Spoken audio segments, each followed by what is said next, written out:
Hello, welcome to All the Photos Today, and today we'll be editing a photo in Adobe Lightroom. So here I have a picture of a cat, and today we're going to be focusing on how to use presets in Lightroom effectively. So here we go. If you just go to your left in the Develop module, you will have the presets on the top, and you can just pull them down.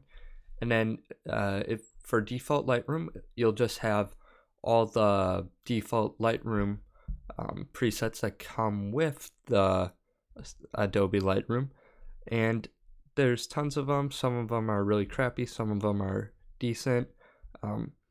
Now the number one rule for using presets is that typically you never want to just use just hit a preset and that's your photo. You want to, after you use the preset, start editing with it a little bit.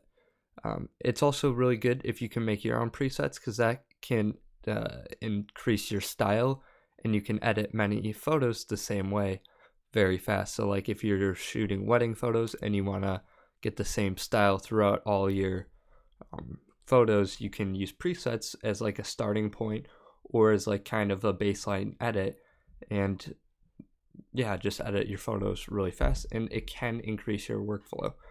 Personally, I'm not a big fan of buying presets from other people, but you can do that, and you can also just use the defaults. So yeah, we're just going to use the default ones because pretty much everyone will have them, and we're just editing this basic photo of a cat, nothing too special. Yes, I know that the highlights are blown out, but for this purpose of the tutorial, it shouldn't show any problems. Okay, so first, for presets, you can just like scroll and then it'll have your preview up in the corner there if you have that on default. And so the one I'm going to use today is the antique one, and once you just click it, it will put it. So, and then there's also the antique light, so we can just try it. I personally am thinking I'll go with the light today because it looks a little better, and also, but you can see that there's a lot, like here's like kind of a black and white one, cream tone. But why I'm using the antique light one, because that's not an easy effect to get by yourself, so it's something where a preset is easier to just use that. Okay, so then first we're gonna edit like a normal photo.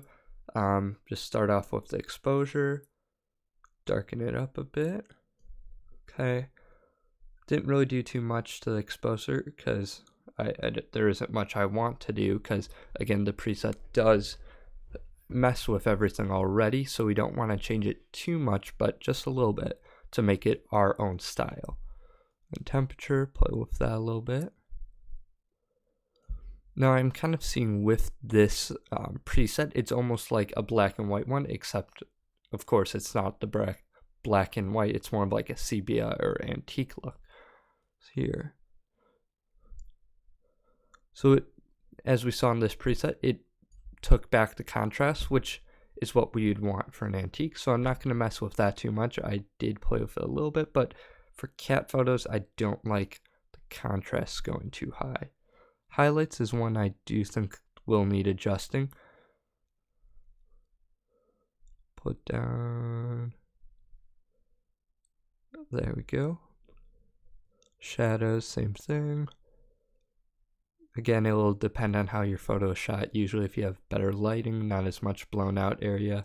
Again, we can see because we raised the highlights, it blew out more of that, but I'm not minding it. Actually, I am.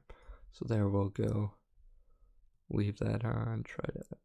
There, so now we take out the blown out area. It's still a white, but whatever. Okay, now go to shadows, same thing. So now we have the question, do we want to make it a little flatter, which will give an antique look, or do we want to add a little bit of contrast? I think the darkness is too much, but I do like a little bit of shadow to show some interest to the photo. So for me, plus 33 will work. Then whites, I like to edit it like I usually do. Just hold down Alt, and as we can see, just a bit peek in, not too much. Again, it's kind of hard. That's actually a lot, so I actually want to pull back that. There we go, just a bit. Then black, same thing. There we go.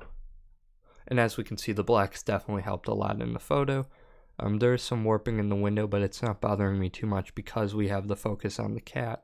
Of course, if you're shooting a photo, that's something you want to be aware of if you are shooting into the window light, to make sure that you aren't overexposing like I did. You can see in the histogram right over here that if it's spiked up like that, it means you are overexposed. But this photo is just a quick one I took around the house for the purpose of this tutorial. So yeah, nothing special.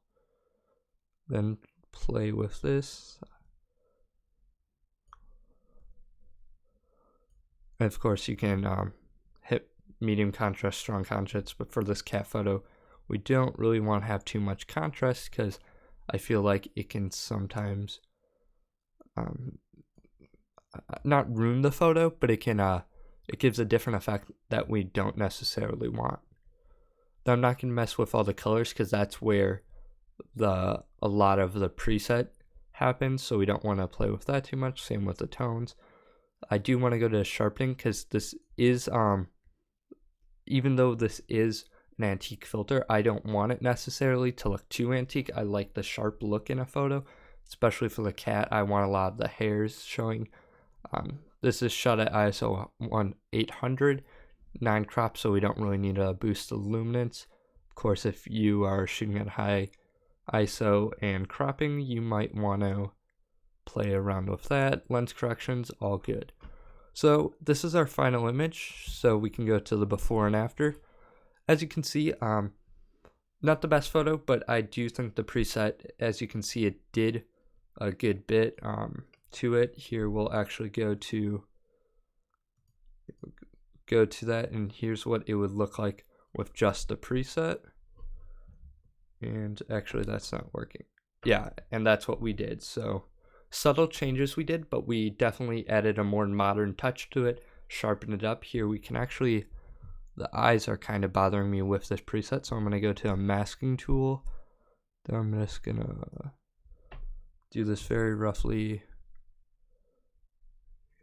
Here we'll hit show mask. Of course, you'd spend more precision time on this, and possibly even bring it into not Lightroom, Photoshop. But let's actually, don't want it too bright, but nope, wrong one. Scroll up. There we go. We can actually just play with the tint if we want the eyes to stand out.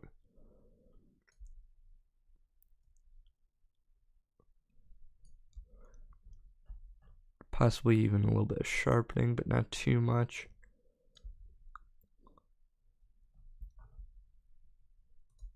There we go. I think that adds just a little bit to the photo, kind of highlights the eyes so that we have more attention. Now looking at it, maybe a little over sharped, but of course each photo and each person will have their own touch to this. So that's pretty much how I see using presets effectively. Use them as a starting point and don't just click a preset and say, boom, I'm done. Unless, of course, there's special circumstances. But if you're using other people's presets, really you should still edit them. Otherwise, that's like, you're not going to get the most out of the raw file. You're not going to get your style across. So hopefully you like this tutorial and check out more videos from all the photos today. Thank you.